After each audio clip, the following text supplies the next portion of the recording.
The NFL just went off like a bomb, and nobody saw it coming. While most teams were busy wrapping up their end-of-season pressers, something wild went down in Cleveland that's got the entire football world talking. Shedeur Sanders, the young quarterback under more pressure than a diamond mid-formation, just dropped one of the most brutally honest interviews we've seen in years, and the tea is boiling hot. Picture this. You're a rookie quarterback in the toughest league on earth. Every throw, every run, every mistake picked apart by millions of so-called experts. You're fighting to prove you belong. Then boom, your head coach gets fired, and you don't hear it from the team or a phone call, but from scrolling social media in the locker room. That's exactly how Shedeur Sanders found out, and his reaction, pure gold.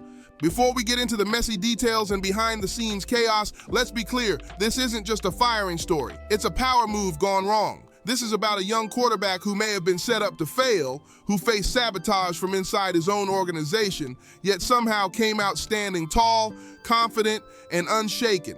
Kevin Stefanski's firing rocked the NFL, but not for the usual reasons. Sure, the Browns blew another season and missed the playoffs, but the real drama is what it revealed, a darker side of Cleveland's management and how they treated Shedeur Sanders. When Sanders sat down for that post-game interview, you could see it. This wasn't some rookie feeding the media generic lines.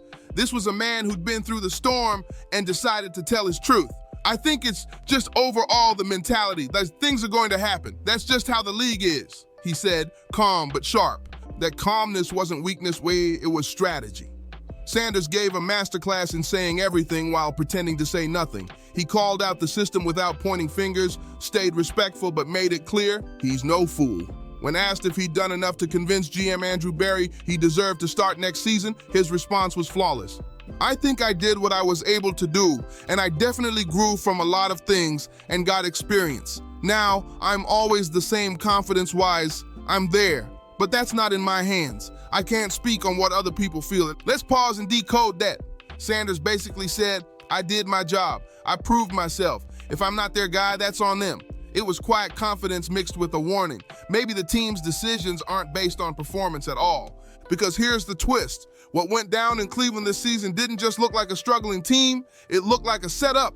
Multiple insiders claim certain people inside the Browns organization were working to make Sanders fail, to justify drafting his replacement. Think about that. A rookie quarterback thrown into chaos, trying to survive in one of the toughest jobs in sports, all while being undercut by the very people paid to help him succeed. Whatever side you're on, one thing's clear. This story's far from over, and the truth inside Cleveland's walls might be uglier than anyone expected. And if you're ready for more inside scoops and raw sports drama like this, make sure to subscribe and drop a comment, because what's coming next might shake the NFL even harder. Think about what Shedeur Sanders was up against this season. It was brutal. His offense was thin on weapons, no elite receivers to make him shine, and an offensive line so beat up it barely held together. Every game felt like survival mode. On top of that, the defense was shorthanded. Key players like Denzel Ward and Carson Sweetener were out, forcing backups to fill huge roles. The deck was stacked against him from the start, yet he never flinched.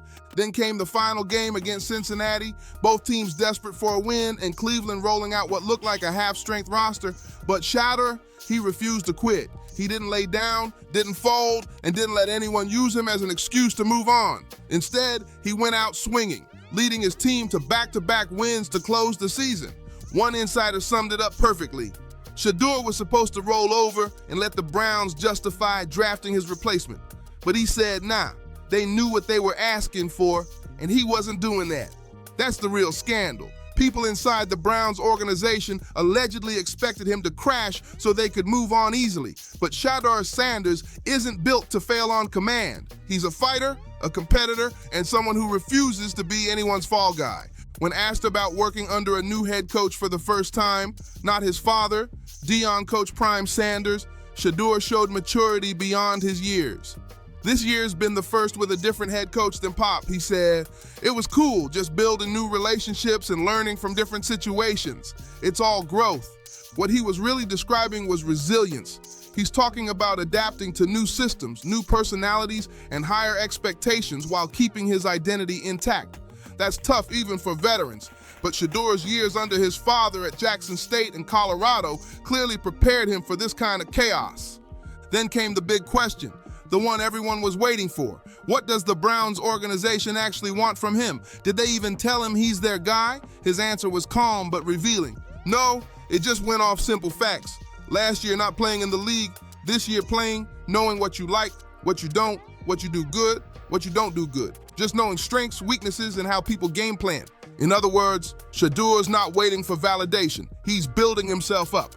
He's learning the league, studying how defenses attacked him, and preparing to come back sharper than ever. He's betting on himself just like he always has. But here's where Cleveland's dysfunction really showed, how the Kevin Stefanski firing went down. When reporters asked who told the players about it, Shedeur's answer was ice cold. I think social media informed the players first. Then after a pause, he added, "Now this is getting sticky business here." That moment said everything. The men putting their bodies on the line every Sunday found out their head coach was fired the same way fans in Nebraska did, by scrolling Twitter or Instagram. Total chaos, total disrespect. And if this mess shocked you as much as it did the NFL world, make sure to subscribe and drop a comment, because what's coming next might just expose how deep Cleveland's problems really go. No team meeting, no official announcement, no respect for the people involved, just another messy leak to the media that spread faster than wildfire while the actual players were left completely in the dark. It was pure Cleveland chaos, the kind of dysfunction that's haunted the Browns for decades. This kind of amateur hour behavior drives players away, scares off free agents, and keeps the franchise stuck in a cycle of losing. When asked what the team needed in its next head coach, Shedeur handled it like a pro. "I could just focus on me," he said calmly. "I can just focus on what I can do, getting better, and helping the players and teammates we've got. When it comes to those grown-up decisions, that's not me." Translation, I'm not playing your politics. He wasn't about to get dragged into front office drama or feed the media a headline. He stayed in his lane, focused, smart, a young quarterback who knows how to move in silence. Then came the real test. A reporter tried to bait him into commenting on his now former coaches, Kevin Stefanski, Tommy Rees, and others, clearly fishing for something juicy. Shedeur just smirked and said, "See, now you're trying to get me in sticky business." He didn't take the bait. Instead, he kept it classy, thanking all the coaches who'd helped him develop, not just the ones the media mentioned.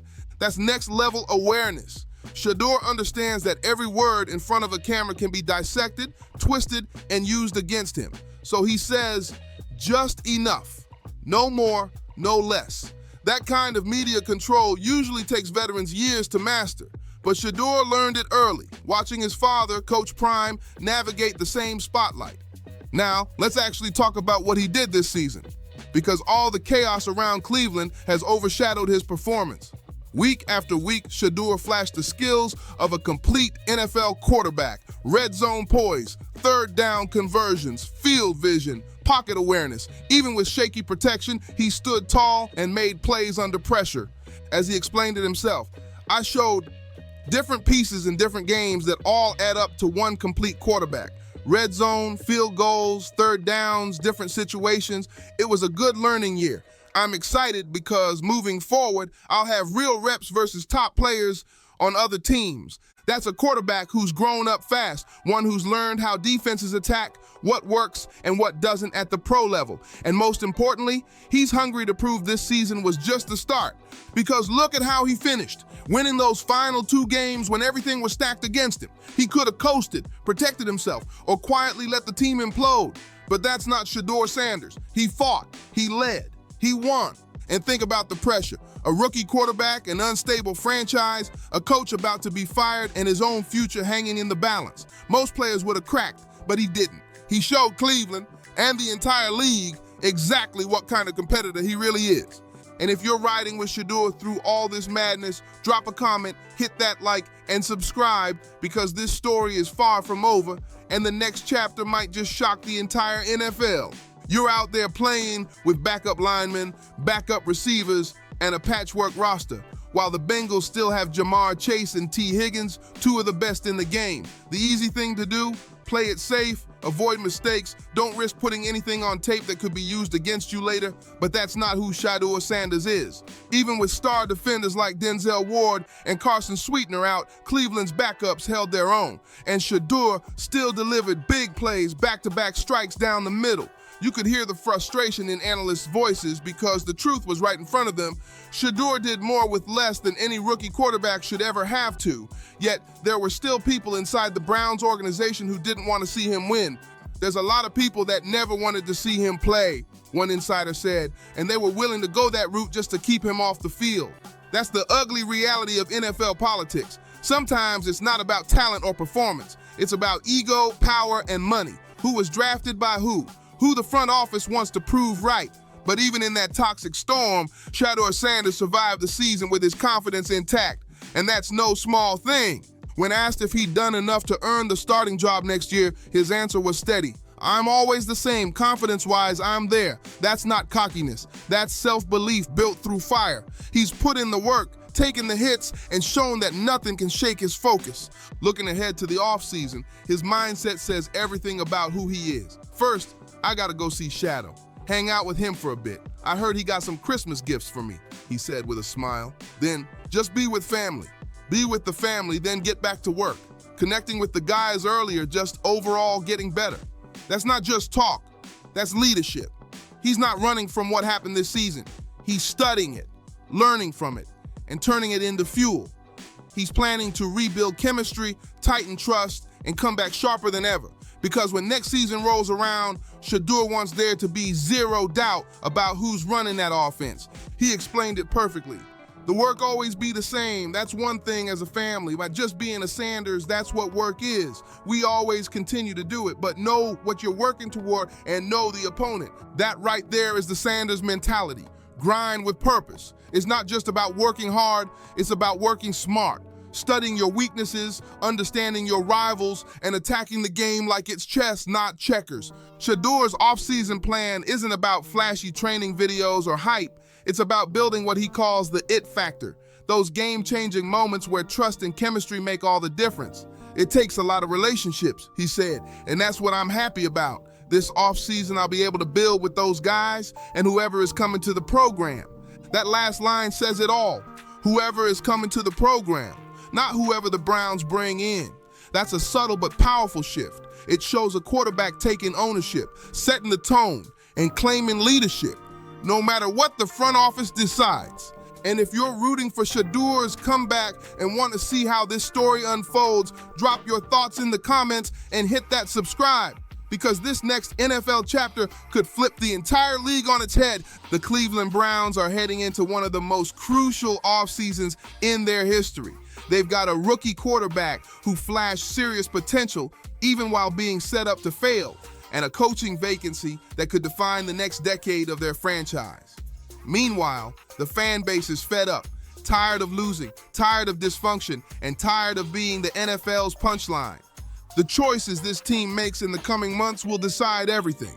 Will Shedeur Sanders become another what-if story in Cleveland's long list of QB heartbreaks, or will he finally be the franchise savior they've been chasing for decades? What's clear from Shedeur's recent interview is that he's done waiting for the Browns to figure him out. He's taking control of his own story, his growth, his career, and his future. Whether that future is in Cleveland or somewhere else, one thing's certain: Shedeur Sanders won't be anybody's victim. He's not going to be the scapegoat for a broken organization or let anyone sabotage his career without a fight.